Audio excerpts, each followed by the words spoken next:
তো online work চ্যানেলে তোমাদের সকলকে স্বাগত। আজকের ভিডিওতে আমি তোমাদেরকে বলবো যে দেখতে পাচ্ছ আমি একটা ফর্ম তোমাদের সামনে রেখেছি। এই ফর্মটা হচ্ছে মাল্টিপারপাস ইউজের জন্য। তো তোমরা ব্যাংকে যারা যাও সবসময় ধরো অনেক কিছু আপডেট করানোর আছে বা কোনো চেক বই বা এটিএম কার্ড অ্যাপ্লাই করার জন্য, তো তোমাদেরকে ব্যাংক এই ধরনের একটা ফর্ম দেবে। এটা হচ্ছে মাল্টিপারপাস ফর্ম ইউজের জন্য। তো এই ফর্মেতে তোমরা বিভিন্ন রকম ইউজ করতে পারবে। যেমন এই ফর্মটা আমি দেখিয়ে দিচ্ছি কীভাবে ফিল আপ করবে। তো ফার্স্ট এখানে দেখতে পাচ্ছ, এখানে পাশে একটা ডেট আছে, ডেট দিয়ে দেবে। তার নিচে দেওয়া আছে name of the account holder. তো name of the account holder হচ্ছে তোমাদের যে ব্যাংকের অ্যাকাউন্টের নাম আছে সেইটা দিয়ে দেবে। তার নিচে আছে অ্যাকাউন্ট নম্বর, অ্যাকাউন্ট নম্বরের ঘরে তোমরা অ্যাকাউন্ট নম্বর দিয়ে দেবে। তার নিচে আছে মোবাইল নাম্বার, মোবাইল নাম্বারের ঘরে মোবাইল নাম্বার দিয়ে দেবে। তার নিচে আছে অ্যাড্রেস, অ্যাড্রেসের ঘরে তোমরা নাম, গ্রামের নাম, পোস্ট এগুলো সব দিয়ে দেবে। তারপর তো এই ফর্মটা দিয়ে তোমরা অনেক কিছু ইউজ করতে পারবে। যেমন তোমরা যদি নতুন এটিএম কার্ড অ্যাপ্লাই করতে চাও, তার জন্য ফার্স্টের যে অপশনটা আছে সেই ঘরে টিক করবে, পাশে যে এটিএম নাম্বার আছে সেটা দেওয়ার প্রয়োজন নেই। সেকেন্ড হচ্ছে ইনস্টা পিন এটিএম। তুমি যদি সঙ্গে সঙ্গে ধরো এটিএম কার্ড চাও এবং পিন যেটা থাকে সেই সিকিউরিটি পিনটা ওতেই দেওয়া থাকবে। এই এটিএমের ক্ষেত্রে তোমাকে সঙ্গে সঙ্গে দিয়ে দেবে।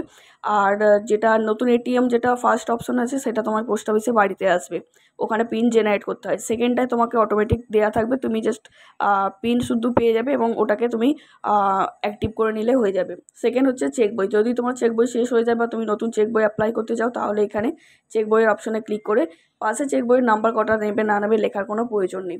তারপর হচ্ছে মোবাইল ব্যাঙ্কিং। তুমি যদি মোবাইল ব্যাঙ্কিং অ্যাক্টিভ করতে চাও, তার জন্য মোবাইল ব্যাঙ্কিং অপশনে ক্লিক করবে এবং মোবাইল নাম্বারটা লিখে দেবে।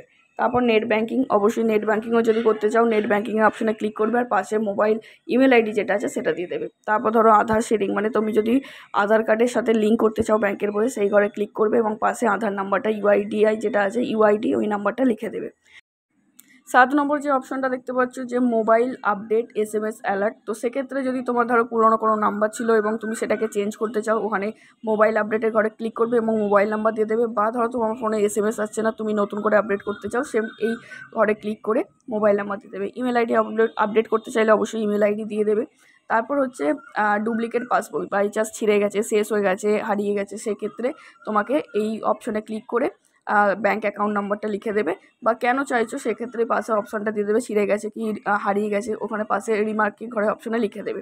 ব্যাস এইগুলো পরস্পর অপশান যেগুলো আছে তোমরা এইভাবে তোমাদের মাল্টিপারপাসে ইউজ করতে পারবে। এই ফর্মটা এইভাবে ফিল আপ করে নেবে।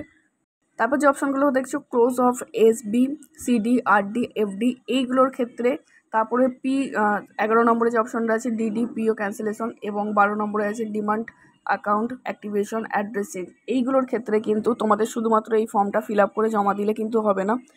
এইগুলোর ক্ষেত্রে তোমাদের সাথে ব্যাংকের সাথে কন্ট্যাক্ট করতে হবে এবং ব্যাংক যেভাবে বলবে তোমাদেরকে দরখাস্ত করতে হতে পারে। যেমন তুমি কোনো ব্যাংকের বই বন্ধ করতে চাইলে একটা দরখাস্ত করতে, সাদা কাগজে একটা দরখাস্ত লিখতে হবে যে তুমি তোমার বইটা বন্ধ করতে চাইছো এবং তার সাথে তোমার সমস্ত ডকুমেন্টস অ্যাটাচ করে এই ফর্মটা ফিল আপ না করলেও চলে যায়। তো তারপর তুমি ব্যাংকে জমা দেবে।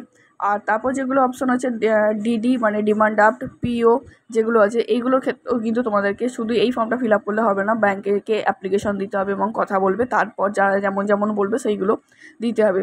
তারপর যেমন আছে যে অ্যাড্রেস চেঞ্জের ক্ষেত্রেও কিন্তু তুমি সেম এটা করতে পারবে না। অ্যাড্রেস চেঞ্জের জন্য তোমাকে দরখাস্ত লিখতে হবে একটা সাদা কাগজে, আর তার সাথে অবশ্যই তোমার ডকুমেন্টস দিতে হবে। তারপর তুমি অ্যাড্রেস প্রুফ হিসেবে ভোটার বা আধার যেগুলো তুমি দিতে চাইছো সেগুলো দিতে পারবে। তার নিচে যে সিগনেচার আছে সিগনেচারটা করে দিলে হয়ে যাবে।